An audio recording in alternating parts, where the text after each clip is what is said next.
Thank you, everybody. Welcome to The Late Show. I'm your host, Stephen Colbert. Last night... Hope everybody had fun out last night. It was Halloween. And the one thing I love, you see this sometimes, the next day, you'll see some of the little ones still in their costumes. I saw, isn't that great? I saw this cute little fella, going around today in adorable cowboy boots. What was his name? Governor Ron DeSantis. You see, just a little shaver of a guy. Just so, you're like, I'm a cowboy. And so fun, just so fun, having a good time. You see, DeSantis wears only cowboy boots. And here's the thing, cowboy boots, they're great. If you're a cowboy. If you're the governor of Florida, you look like a dork. Nobody believes he's roping dogies in Tampa, even though Doggy Style is Tampa's #1 strip club. Ride 'em and rope 'em.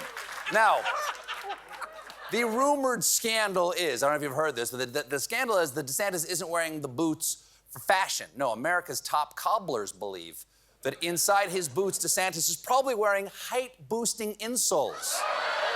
No, this is a true scandal. This is the greatest political height scandal since we found out Lincoln wore that hat to hide his stovepipe forehead. Yeah. The theory goes, and follow me down the rabbit hole, you can tell DeSantis is wearing lifts because his foot is too far back in the boot, which makes the toes curl up.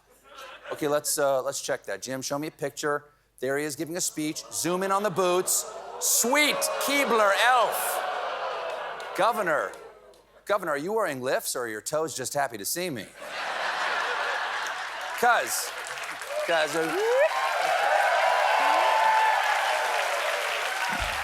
So it is. If he's not wearing lifts, he needs to get better boots, okay? If he is wearing lifts, why are you wearing lifts? You're wearing cowboy boots. You're lifted already. Look, I'm wearing cowboy boots tonight, right here. Look at this. I got cowboy boots on.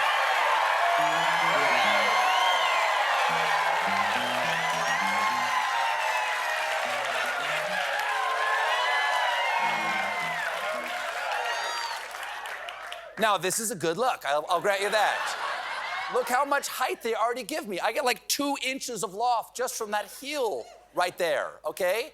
It's ridiculous how high I am. I need supplemental oxygen up here. They make you walk funny. I feel like the world's shortest Uncle Sam in a parade in these things. Oh, happy 4th of July, kids. DeSantis' primary opponent, Donald Trump, is in a bit of a pinch right now. He's facing 2 federal criminal trials, 2 state criminal trials, and at least 1 state civil trial for business fraud. And yesterday, he ranted about how rude it is that our justice system conflicts with his campaign. We actually have 1 judge that wants the lawsuit to start the day before Super Tuesday. We're going to make America great again. We're going to put America first. And we're going to have a great country. It's going to be called the United States of America. Thank you very much. Wait a second. Did he just try to claim that he invented the USA? That's not right. Everyone knows the USA was invented by Miley Cyrus.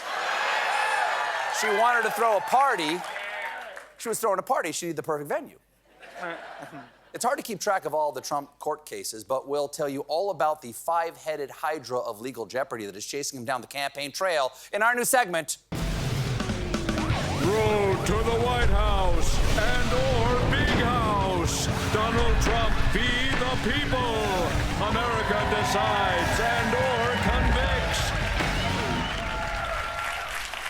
First up, we have an update about the classified documents he stored in the Mar-a-Lago bathroom. Now that the feds have Febrezed the evidence, it's time for what's called the discovery phase. Just last night, Trump and his lawyers visited a secure facility known as a SCIF to view the documents, but some of the documents were so classified that even the SCIF wasn't sufficiently secure to store them, and alternate arrangements had to be made for viewing. It was actually too secret for the government's most secret room. They had to move the whole thing someplace no one would ever go, like a Chris Christie rally.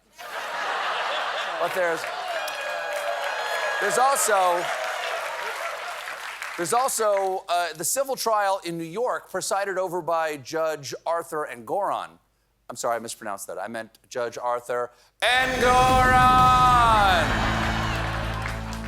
3 of Trump's adult children will be taking the stand soon, so he responded by rage-truthing on his website, "There is no victim except me.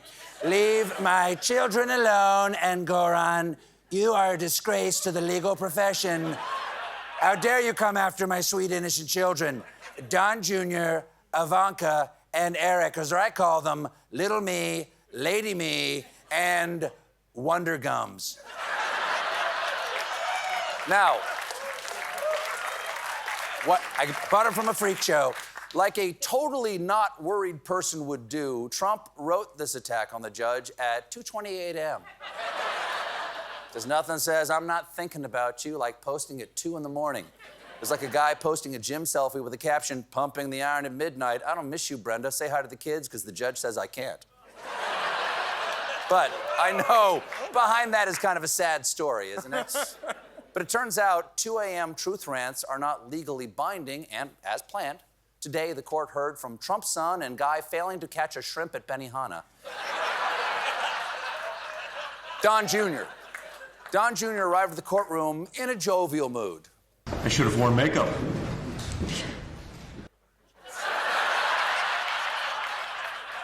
No, you don't need it. Everybody knows you're a clown. I'm kidding. I'm kidding. We joke. We kid. We're just... Obviously, he didn't mean that kind of makeup. He just loves to powder his nose. Was that a half? Was that a half? Did I get a half from that? The fraud trial also gave us a peek into Trump's 2014 attempt to buy the Buffalo Bills, where he bid $1 billion, but then refused to reveal his financials to the NFL. Instead, he passed out copies of a Forbes list of top-paid entertainers. And when that didn't work, he distributed irrefutable proof that he was the sexiest man alive. Car and Driver's best midsize sedan, and the #1 trick to make your man go wild. Now, there's also a Supreme Court case featuring Donald Trump right now. The justices are currently hearing arguments over whether a T-shirt maker can trademark the phrase "Trump too small." The case goes all the way back to 2016 during the Republican primary when Rubio took a swipe at Trump. Have you seen his hands? They're like this. And you know what they say about men with small hands? Yes, I do. Small hands, large chance of driving America to some of its darkest moments since the Civil War. To compensate for a tiny penis.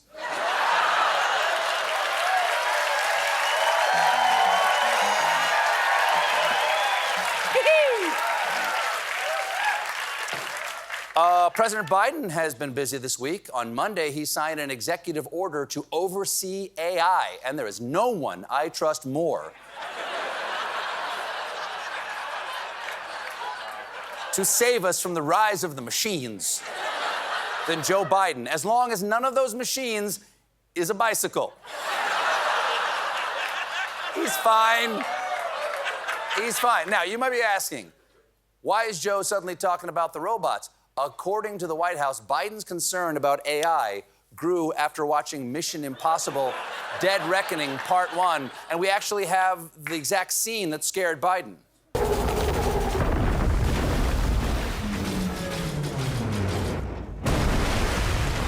No, not the train, Jack. No. We gotta save the choo-choo. Come on. Not the Acela.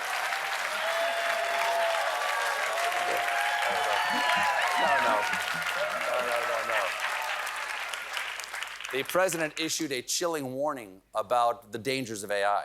AI devices are being used to deceive people. With AI, fraudsters can take 3 seconds, and you all know this, 3 second recording of your voice, 3 seconds recording your voice, and generate an impersonation good enough to fool, I was going to say your family, fool you. And they can use it to scam loved ones into sending money because they think you're in trouble. Well, that's truly terrifying. I mean, thankfully, I'm a tech-savvy guy, and there's no way some sort of deep fake could ever fool me. I'm sorry. That's weird. I never get calls here during the show. I'm sorry. Hold on one second. Hello? Hey, Stephen Colbert, this is the real Joe Biden, President of the United States. Oh my gosh, President Biden, everybody. What an honor. What an honor. Sir, how can I help you? Hi, I'm calling because I'm in trouble. Oh no. Oh no, what's going on? My nephew is a Nigerian prince, and he needs the 3 digits on the back of your Visa and/or MasterCard. Well, he needs the digits on my card here. Okay, it's 6-4. Wait a second. Is this a scam? If you're the real Joe Biden, say something only Joe would say. Yum Yum ice cream. Convinced now? Yes. Joe Biden, everybody. Mr. President, would you mind telling the people? Hold on. Would you mind telling the people what we've got coming up tonight? We've got a great show for you tonight. Stephen's guest is Congressman Adam Kinzinger, and later he'll have a performance by the legendary Willie Nelson. That young fellow's got some dank blood. But first, tell me the name of your childhood pet. Come on, Jack. Joe Biden, everybody. It was Whisker, sir. We'll be right back.